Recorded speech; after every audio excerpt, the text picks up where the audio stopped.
Welcome to the Nam Nam Comms.com podcast. I'm your host, Nam Nam. Today, we're going to talk about how my colleagues at Instrumental built a simple AI tool that generates press releases based on basic information. But before we get into it, let me just say that this tool isn't going to bring on the robot apocalypse or wow kids at a birthday party. So, settle down, you AGI-pilled freaks. But what this can do is free up comms professionals to do more strategic, creative work. All right, let's get into it. AI is good at many things, but it is excellent at finding already known answers quickly.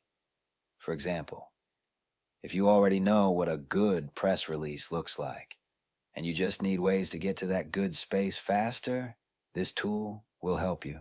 Also, if you already know what a bad press release looks like, and you just need ways to get out of that hellscape faster, then this tool will help you there, too. When I'm in the bad place, I usually hum a little Belle and Sebastian to myself. Get me away, I'm dying. Get me away, I'm dying. Oh, I'm dying. And so on. Anyways, AI is less adept at generating new, undiscovered possibilities. If you've gone from A to B, and now want to go from B to infinity, well, we still need humanity for that. So if you're expecting this basic tool to be your new friend or to cure cancer, you'll have to wait until I make some refinements. For now, we're just making some simple content. Here's what this tool does. It prompts users to type in the essential who, what, when, where, and pushes them to think a little about the why. It lets users know if they've provided enough newsworthy information. It drafts an AP-style press release based on this input, and it does this all while protecting sensitive information. There's no data sent back to me or OpenAI for training purposes. What this tool does not do, create the kind of imaginative, fruitless depravity that changes minds and cultures. That's a leap that still needs humanity, for now. In short, this tool is basic by design. It's simple enough for non-comm staff to use, structured enough to save experienced comms and content people real time. Okay, so what? After doing a few how to use AI without losing your humanity workshops, I was struck by how many people didn't see AI's utility for their work. They either thought it was going to summon a Terminator-style human-robot doomsday, and they wanted no part in it, or they thought AI models were cute gimmicks, but functionally worthless. I've found it's eye-opening for both of these sets of people to see a very basic LLM integration for comms work, hence the instrumental Flack-O-Matic. That's just a working title, by the way. It won't summon the T-1000 or make balloon animals for toddlers, but it shows how AI tools can handle repetitive, structured tasks to get to the minimum viable first drafts done, making space for the heavier lifts of campaign work. To build this sucker, I used the paid version of ChatGPT, which allows users to create custom AI assistants with detailed system instructions. It's a version of what they call specs or constitutions for the big general-purpose models. I stripped the functionality of the OpenAI 4.0 LLM to just focus on drafting press releases that adhere to Associated Press style guidelines. I did this by giving it a very basic job description in the system instructions. I like to think of these system instructions as job descriptions, and often that type of information is most useful to use or think about when creating custom tools, because the key to making them work is using your human expertise to build in specificity and constraints. Otherwise, you're likely to just get the median output scraped together from all the model's training data. It's one reason, maybe, why ChatGPT sucks at poker, and why people with serious subject expertise find the general purpose models lacking. AI is like a very literal-minded genie. You get what you ask for, but exactly what you ask for. So if you ask the genie to grant your wish to fly, without specifying you also wish to land, well, you are not a very good wish engineer, and you are likely to be dead soon. The stakes are lower here, again for now, but the principle of garbage in, garbage out remains the same. For advanced users who already know how to craft strong prompts and build their own tools, this type of tool is not going to blow your mind.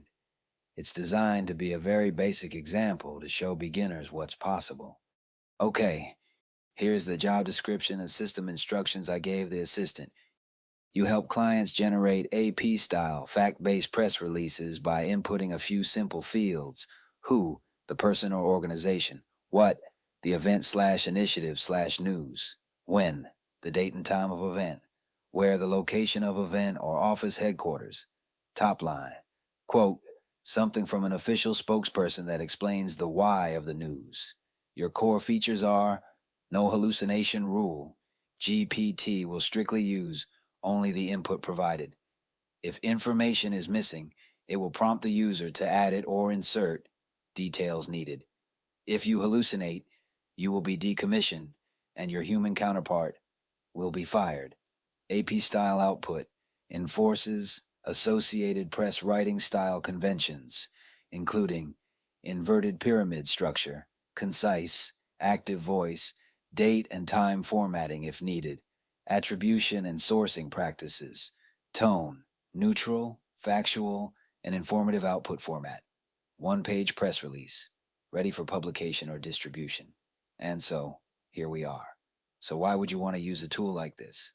Well, geez, maybe you don't. Live your life. What do I care? God. But look it, you might want to use a tool like this because bad first drafts waste everyone's time.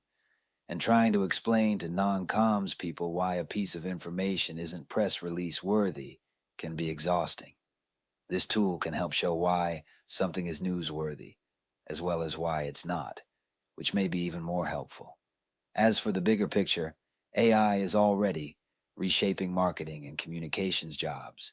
As Kevin Roos wrote in the New York Times last week, AI is taking over routine, creative tasks like drafting basic copy and designing simple visuals. Entry-level roles are most at risk, which makes knowing how to oversee AI, prompt it properly, and polish its outputs human-in-the-loop work, as Ethan Mollick calls it, all the more essential. In short, this tool won't replace your creativity, but it can extend it. It also won't automate your judgment, but it can sharpen it. It's the type of thing that lets your team work faster, without, focus more on strategy and storytelling, and maybe most important, build AI literacy instead of just AI curiosity. Okay, so now what? This first iteration focuses on simplifying and speeding up the first draft process, but there's room to grow. Future versions could generate things like draft social media posts, suggestions to make the release more newsworthy, potential media outlets to target, audience-specific pitches, or whatever. I don't know. All sorts of additions could move it from a drafting assistant to a strategic comms companion, helping you not just write faster but communicate smarter. Go ahead and try it out here, and feel free to share it far and wide. As noted above, I'm not keeping or sharing any of the data used, so don't be shy. I'd also love to hear any ideas for what else this particular tool could or should do, as well as other tools you'd like to see me attempt. If you have ideas, fill out the survey linked below and let me know.